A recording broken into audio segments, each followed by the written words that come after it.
About the year of everything but the girls, I don't want to talk about it.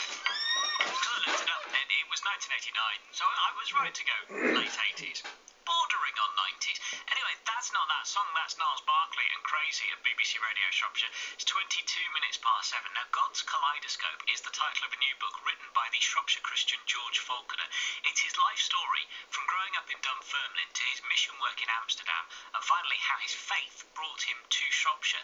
George has been talking to our reporter Kate Tebby, and here he explains how his mission work in the red light district of Amsterdam changed his life. I had a friend whom I'd met, and he sent me a letter saying, I'm working in the red light district of Amsterdam in a Christian youth hostel. Why don't you come out here and work with me? And at first I thought, no, I couldn't do that. I couldn't possibly do that. But I decided to compromise. And I told him, I will come out for a week. And if I can't do it, I'm not going to do it. But, I'll see what it's like. And then I'll make a decision. So I went out over Christmas that year, and this would be 1990. And at the end of the week, I thought a lot of things I'm afraid of are actually okay.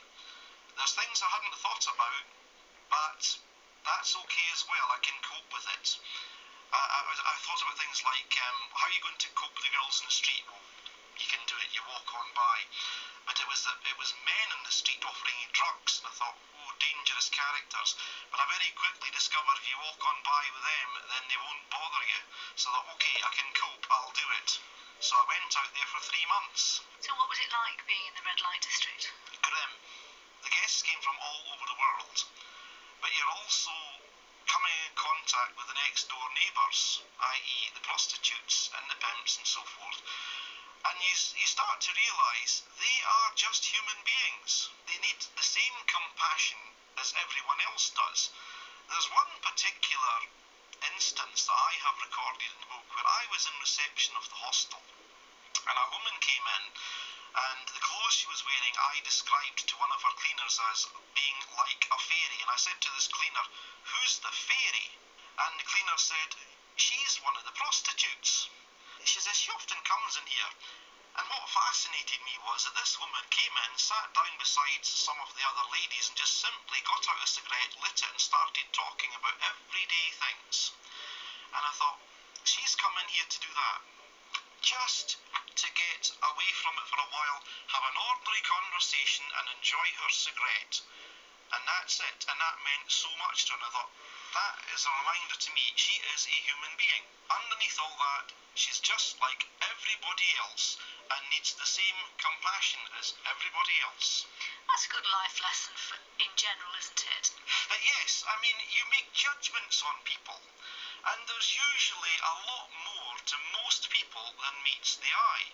That's certainly true of the people who are described as broken, who live and work in the district. What brought you to Shropshire? It was joining Operation Mobilisation. I was in receipt of the Operation Mobilisation monthly newsletter. One day it came and it said, pray for people to come and join the Quinta team. So I prayed for other people to go and join the Quinta team. The following month, it had the same request, but this time it had details about the jobs. And when I looked at the details, I thought, I could probably do that.